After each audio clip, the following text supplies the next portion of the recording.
नमस्कार, मी Ujjwala. शौर्यस cloud kitchen मध्ये मी तुमचं मनापासून खूप खूप स्वागत करत आहे.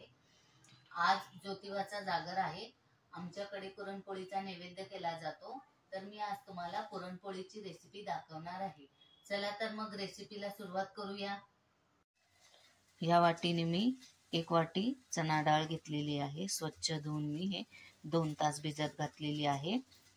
तुमच्याकडे जर वेळ कमी असेल तर गरम पाण्यात तुम्ही अर्धा तास भिजत घातली तरी डाळ चांगली भिजली जाते. डाळ शिजवायला मी हा छोटा कुकर घेतलेला आहे. त्याच्यात ही भिजलेली डाळ घालायची आहे.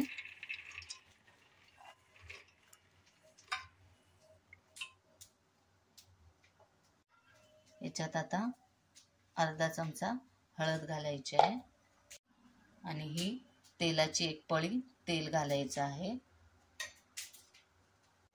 आणि पाणी घालायचं आहे.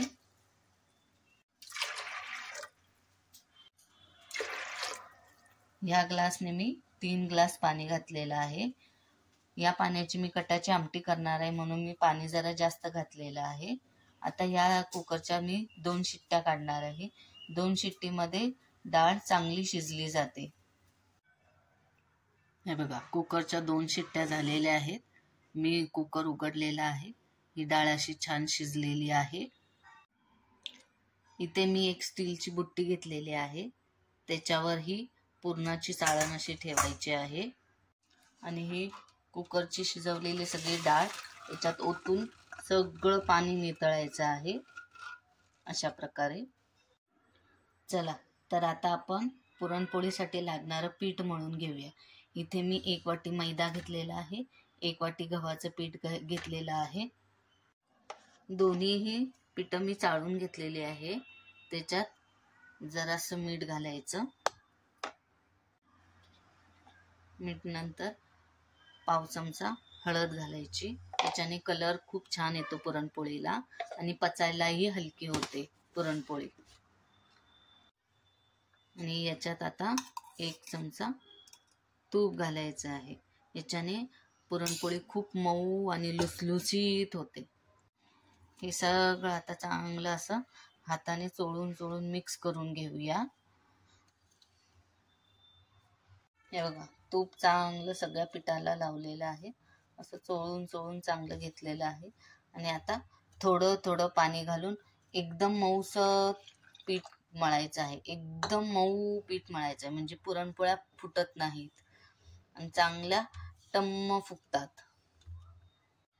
हे बघा कसं मऊ, एकदम मऊ पीठ असं मळलेलं आहे. हा ग्लास घेतलेला त्याच्यातलं एवढंच पाणी राहिलेलं, अर्धाच्या वरती जरासं पाणी लागलेलं आहे. आता ह्याला थोडंसं तूप लावून झाकून ठेवायचं आहे. तूप लावून थोडंसं सगळीकडे असं म्हणजे पीठ चांगलं अजून मऊसूत होते.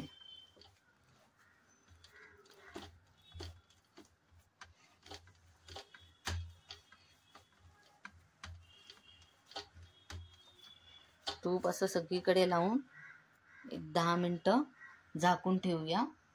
हे बघा, असं झाकून ठेवायचं म्हणजे ते सुकणार नाही. जरा पीठ मुरू दे तोपर्यंत आपण पुरण करायला घेऊया. पुरण करण्यासाठी मी इथं एक पातेलं ठेवलेलं आहे. त्यात सुरुवातीला थोडंसं तूप घ्यायचं आहे आणि मग ही शिजवलेली डाळ त्याच्यात घालायची आहे.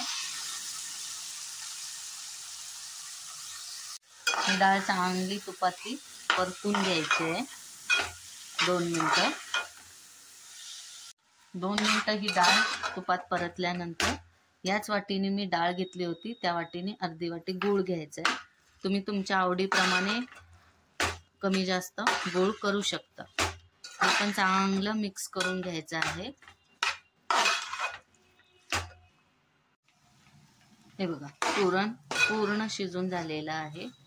व्यवस्थित गूळ विरघळलेला आहे.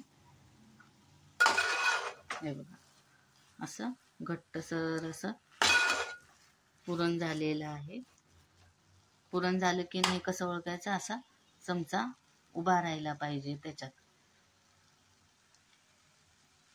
याच्यात आता थोडीशी वेलची पावडर घालायची आहे आणि हे जायफळ थोडंसं असं पिसायचं आहे आणि परत एकदा चांगलं हे मिक्स करून घ्यायचं आहे.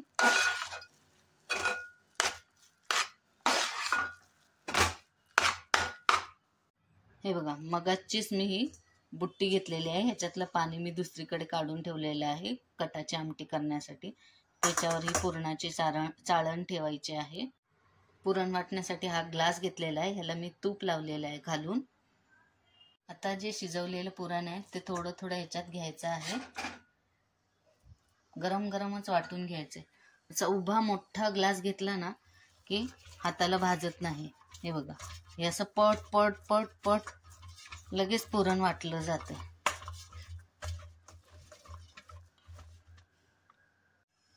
हे बघा, पुरण सगळं वाटलेलं आहे, अजिबात कुठंही राहिलेलं नाहीये. हे बघा, आणि हे बघा बुट्टीत कसं मऊसूत असं झालेलं आहे. हे बघा, एकदम मऊ पुरण वाटलं जातंय. 2 मिनिटाच्या आत एवढं पुरण वाटले जातंय. चला तर आता पुरणपोळी करायला घेऊया. इथे मी पीठ घेतलेलं आहे, पुरण घेतलेलं आहे आणि पोळी लाटताना हे तांदळाचं पीठ घ्यायचं आहे थोडंसं. त्याच्याने पोळी एकदम करकरीत अशी भाजली जाते. आणि हे थोडंसं तूप घेतलेलं आहे. तांदळाच्या सुक्या पिठाला हात लावून तुम्हाला जितका हुंडा हवा तितकं घ्यायचं आहे. मी छोटासा हुंडा घेतलेला आहे.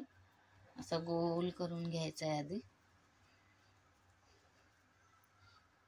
बघा असं. आणि मग अशी वाटी करायची आहे त्याच्यात सारण भरण्यासाठी. असं गोल गोल गोल गोल फिरवत जायचं, मग छान वाटी होते आतमध्ये पुरण भरण्यासाठी. हे बघा अशा प्रकारची.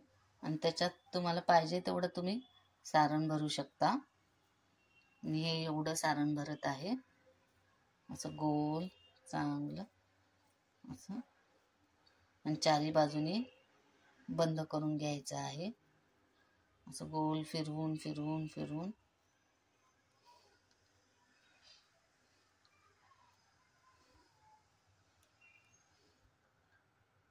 वरचं थोडंसं काढायचं, गोल फिरवून फिरवून घ्यायचं आणि हातानेच असं जरा सगळीकडे पुरण आतमध्ये पसरेल असे पसरून घ्यायचे आहे असं. हे बघा, तांदळाच्या पिठात असं व्यवस्थित डीप करून मग हे लाटायला घ्यायचे. लाटायच्या आधी पण असं थोडं थोडं असं हाताने जरा हलकंसं दाबायचं आहे, म्हणजे पुरण सगळ्या चारी बाजूनी पूर्ण पोळीत पसरतं. मग अलगद हाताने अशी पोळी लाटायची आहे. पातळ जाड तुम्हाला जशी हवी तशी तुम्ही लाटू शकता. एकदम अलगद लाटायचं आहे. हे बघा, पूर्ण पुरणपोळी लाटून झालेली आहे. हे बघा, एवढ्या जाड पण नाही आणि पातळ पण नाही, आणि कुठेही पुरणपोळी फाटलेली नाही. हे बघा, इथे मी तवा तापत ठेवलेला आहे. या तव्यावर थोडंसं आधी तूप लावायचं आहे.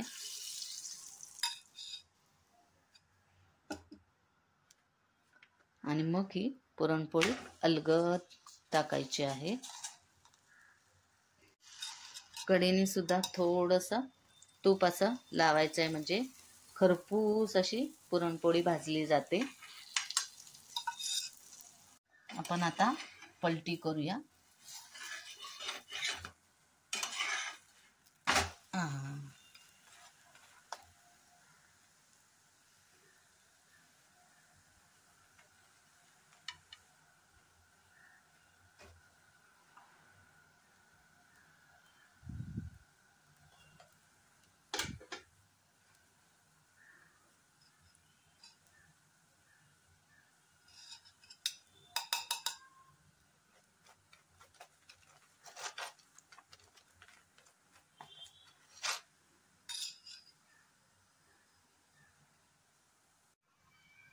हे बघा, दोन्ही साईडनी खरपूस अशी पुरणपोळी भाजलेली आहे.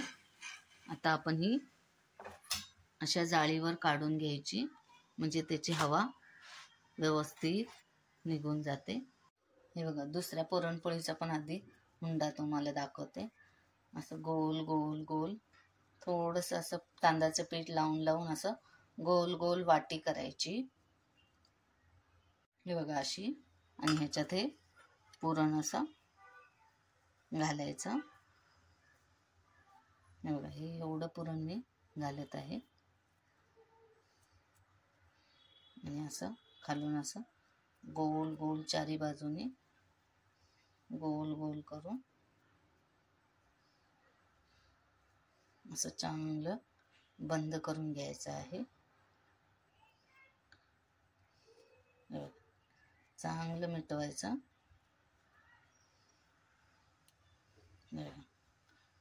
असं दाबायचं आणि थोडंसं असं अलगद हाताने प्रेस करायचं.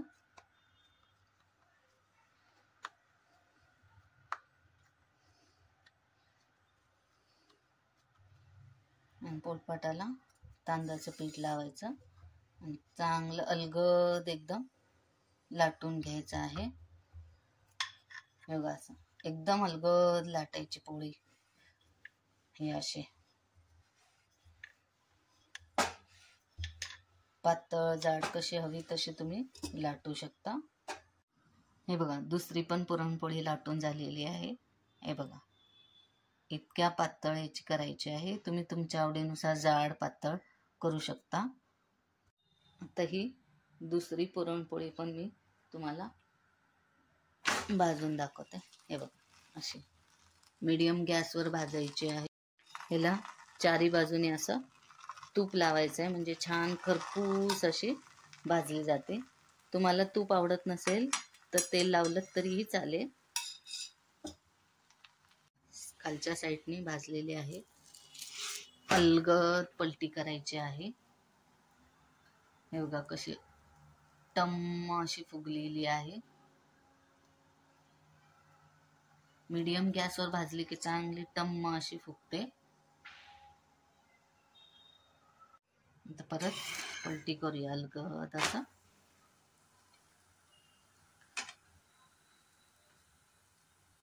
हे बघा, दोन्ही साईडने चांगली खरपूस अशी भाजलेली आहे. आता परत या जाळीवर वाफ निघण्यासाठी काढून ठेवूया. हे बघा, अजून एक टम्म अशी फुगलेली आहे पुरणपोळी.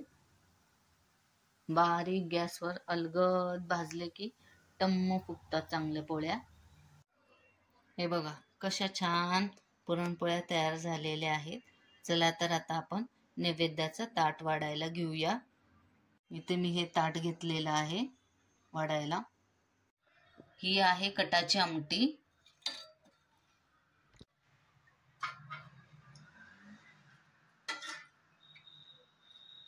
ही आहे पिवळी बटाट्याची भाजी. इथे बटाट्याची भाजी वाढते आहे. हा आहे पापड. हे आहे भजी. हा आहे भात. हे आहे पुरणपोळी.